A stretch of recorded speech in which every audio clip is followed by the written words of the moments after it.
Hello everyone, this is Leo from the Monkeys Making Misplaced channel. Today I wanted to talk about the new Ryland that will be introduced in set 13, that being Sword That Connects Heaven and Earth Alden. And if that name sounds familiar, that would be because Alden was introduced back in set 1. Although before he was known as Grand Heavenly Law Alden, he only had rearguard abilities back then, but now he's here to lead his own deck. The old Alden had an ability to draw you two cards if you called a grade 3. They kept that effect, but took away the restrictions of needing to call a grade 3. His new ability is now an activated ability instead of an on place. This means you can activate it at any point during your main phase.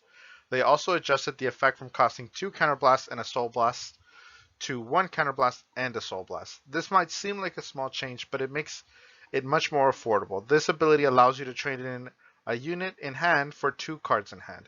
Essentially, this is a +1. Who doesn't want that? Now, let's go over his second effect. When Alden attacks, you may return one of your rearguards to hand if you control 3 or more rearguards with different grades and Soul Blast 1.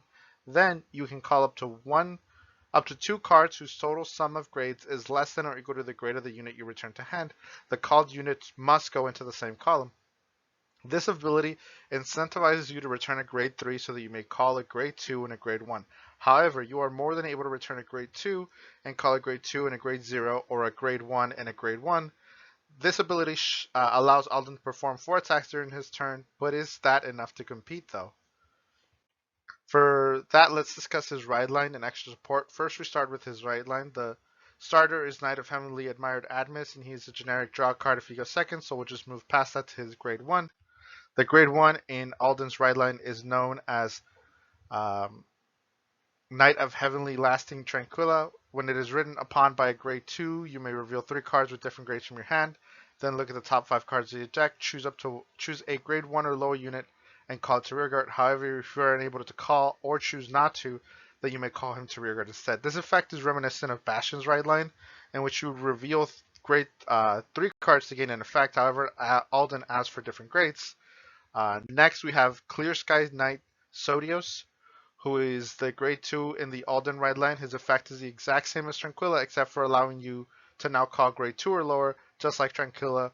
You may also call Sodius to rearguard if no unit is called from top 5. The ride line provides you with a board for almost no cost. The major downside I can see occurring is that you may not have access to 3 different grade cards as soon as the game begins. This issue will hopefully be solved by how you may construct your deck.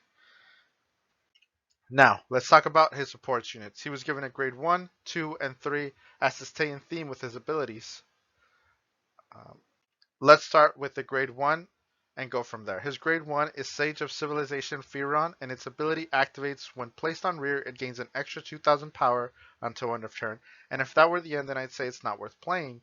But if you happen to have a unit with Alden in its name, which will be your Vanguard, then you may discard a card to countercharge 1. This is an incredible ability to have so early in this deck's lifespan. Countercharging allows you to counterblast more freely since you can get those resources back. This, in my opinion, is a definite 4-of in the deck.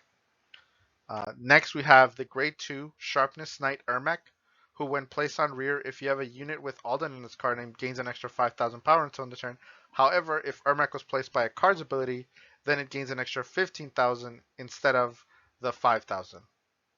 I believe that Ermac is the weakest of the 3 support cards, as he only gains power and does nothing else. If they had tacked on some sort of other ability, maybe another way to gain soul, it could have been a little bit better, but the just power doesn't seem as good. And lastly, we have the grade 3 unit known as Clear Skies Dragon, Lightledge Dragon, who gains boost if you have a unit with Alden in its card name. This allows you to place him in the back row, which allows you to not have to call only grade 3s to the front row to get that attack off.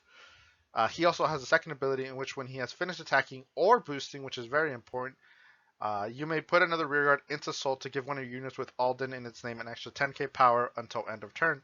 This ability gives you the Soul you may need to activate Alden's own abilities at a later turn. Um, so now we've seen the ride line and the support units. Let's talk about what cards would go great in this deck. But first, let's do a count to see how many spaces we have left. Let's count the 4 ride line units, 3 Aldens, 3 extra copies of the Alden, 1 Chalice, 4 Freeron, 4 Lightledge Dragon, 4 Perfect Guards, and 6 String Triggers.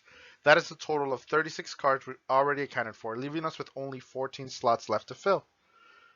My first suggestion would be to add either Knight of Rendering Flash, Kyrie, or Gold Gaon. Either of these units would allow the deck to gain a 5th attack. Gold Gaon is significantly cheaper than Kyrie, so pick whichever one you like or can afford. That leaves us with 10 more units.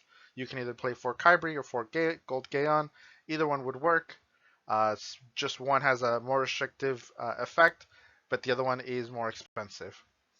Now I would suggest some grade 1s to help have a range of different grade units. There are plenty of good choices here, so you can pick whichever one you like.